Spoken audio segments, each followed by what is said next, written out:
Vijay invested rupees 10,000 at the rate of 5% simple interest per annum. He received rupees 11,000 after some years. Find the number of years. Vijay ரூபாய் 10,000 initial amount கொடுத்துட்டாங்க. விஜய் பேங்க்ல 10,000 ரூபாய் deposit பண்றாரு. சரியா? அந்த bank அவங்களுக்கு எவ்வளவு பர்சன்டேஜ் இன்ட்ரெஸ்ட் கொடுத்துருக்கான்? 5% ஒரு வருஷத்துக்கு கொடுத்துருக்காங்க. எத்தனை ஆண்டுகளில் டைம் டியூரேஷனை கண்டுபிடிக்க சொல்றாங்க. எத்தனை ஆண்டுகளில் 11,000 ரூபாயை அவர் பெறுவார். இப்போ ஃபைனலா அவரு 10,000 ரூபாய் பேங்க்ல இன்வெஸ்ட் பண்ணி எவ்வளவு எடுக்கிறாரு? 11,000 ரூபாய் எடுக்கிறாரு. அப்போ 1000 ரூபாய் எக்ஸ்ட்ரா கிடைச்சிருக்கா? அதுதான் சிம்பிள் இன்ட்ரெஸ்ட். ஃபைனல் அமௌண்ட்டுக்கும் இனிஷியல் அமௌண்ட்டுக்கும் இருக்கக்கூடிய டிஃபரன்ஸ் தான் சிம்பிள் இன்ட்ரெஸ்ட். எவ்வளோங்க? 10,000 இருந்து 11,000 இன்க்ரீஸ் ஆயிருக்குன்னா 1000 ரூபாய் அந்த பேங்க் அவங்களுக்கு வட்டி கொடுத்துருக்காங்க. இந்த 1000 ரூபாய் இருக்கு இல்லையா, அது எத்தனை வருஷத்துக்கானது? கவனிங்க, 10,000 ரூபாய் டெபாசிட் பண்றாருல்ல, ஒரு வருஷத்துக்கு 5% இன்ட்ரெஸ்ட் கொடுக்குறாங்க.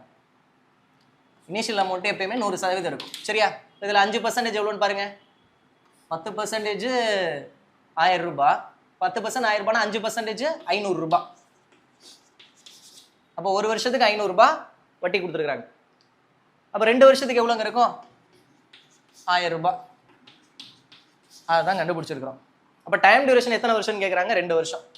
முடிஞ்சு போச்சு. புரியுதா? இந்த மாதிரி ஈஸியாக இதை மைண்ட்லேயே சால்வ் பண்ணி விட்டுறலாம்.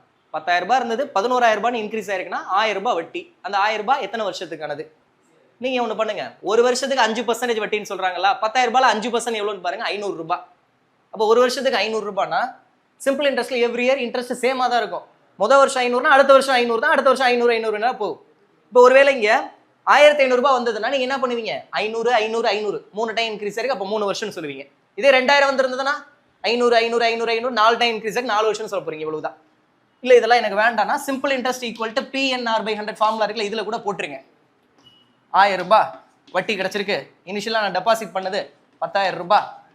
என்ன கேட்குறாங்க? 6 கொடுத்துட்டாங்க, 5% போட்டு சால்வ் பண்ணீங்கன்னா 0 0 0 0. இந்த 2 0க்கு 2 0 கட் ஆயிரும். 1552. அப்போ என்னோட வேல்யூ 2. முடிஞ்சு போச்சு. அவ்வளோதான். புரிஞ்சா? நோட் பண்ணிக்கிறீங்க.